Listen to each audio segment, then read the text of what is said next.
Vamos a hablar de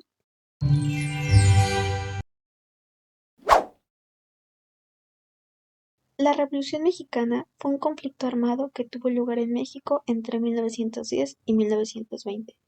Fue un movimiento social y político que buscaba transformar las estructuras del país, luchando por causas como la justicia social, la distribución de la tierra y el fin del régimen dictatorial de Porfirio Díaz. A ver, ¿qué pasó? Recordemos que en 1876 existió un general llamado Porfirio Díaz, quien se convertiría en presidente de México por 30 años.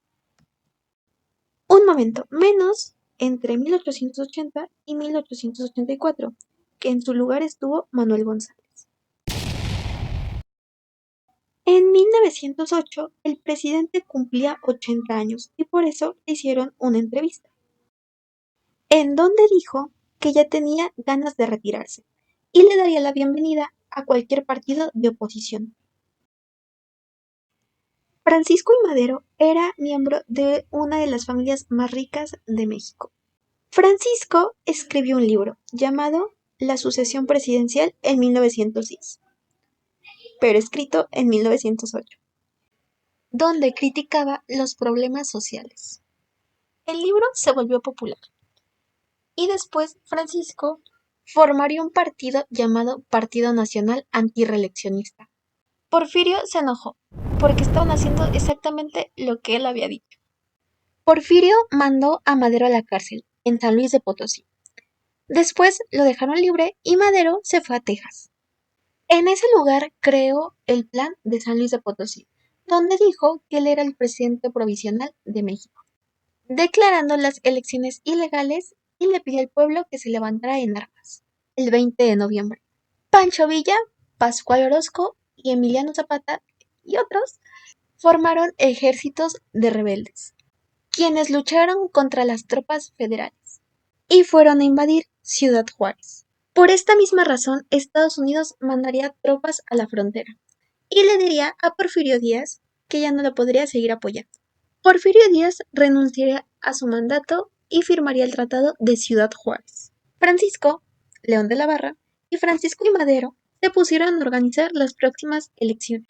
Madero prometió muchas cosas, entre ellas prometiendo paz en 3 meses. Pero Emiliano Zapata no estaba feliz con esto, ya que Madero todavía no devolvía las tierras a los campesinos. Así, Emiliano declarando el Plan de Ayala, donde desconocía a Madero como presidente. Madero mandó a Victoriano Huerta a detener a Zapata. Antes de todo esto, Madero ya habría puesto a Victoriano Huerta a cargo de sus tropas. Mientras tanto, en Chihuahua, Pascual Orozco tampoco estaba feliz, ya que habría perdido las elecciones contra Madero. Huerta logró controlarlo y así él huyó a Estados Unidos. Francisco Villa accedió a las órdenes de Madero. Bueno, de Victoriano Huerta por órdenes de Madero. A Huerta no le caía para nada bien Pancho, así que lo mandó a la cárcel. Pero Villa se escapó y se fue a Texas. ¿Por qué todos se van a Texas?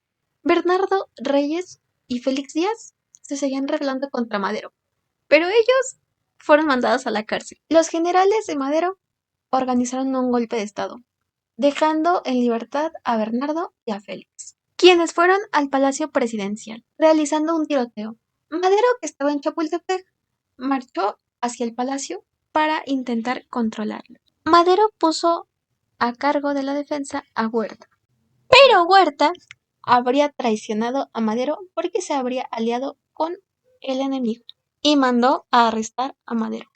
Huerta le dijo a Madero que si renunciaba, él podría irse a Cuba.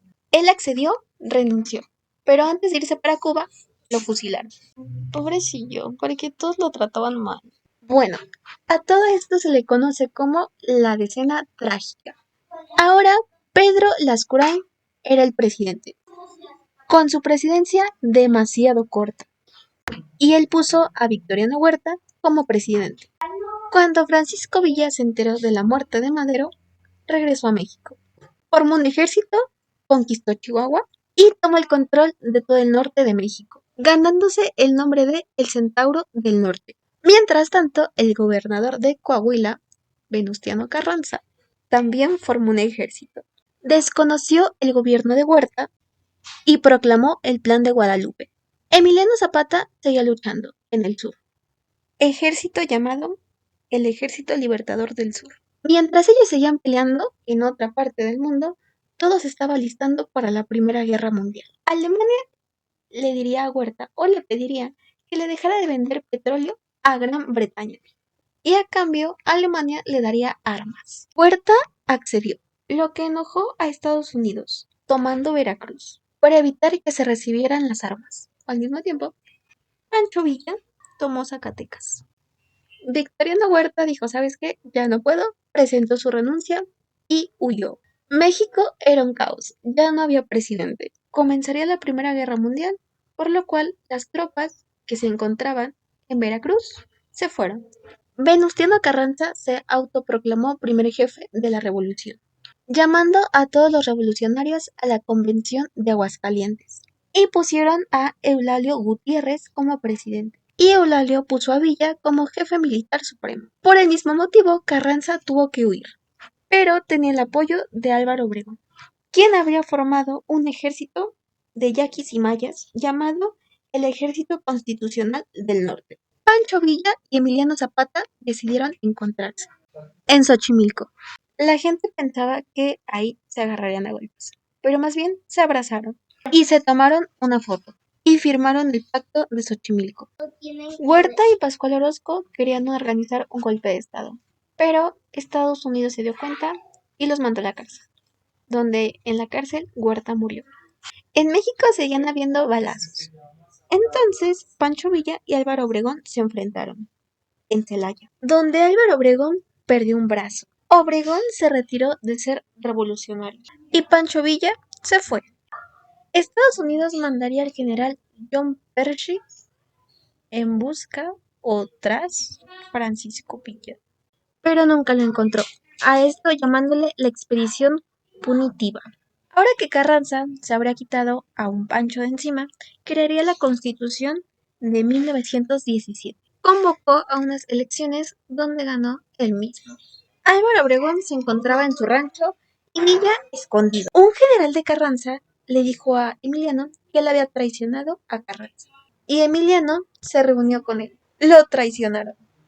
Emiliano Zapata sería asesinado un 10 de abril de 1919. Álvaro Obregón regresaría para volverse a postular. A Carranza lo mataron. Y al final de toda esta historia, Álvaro Obregón se volvería presidente. Adolfo Huerta, que en ese momento ya era presidente, le regalaría una hacienda a Pancho Villa. Pero Pancho Villa sería asesinado el 20 de julio de 1923.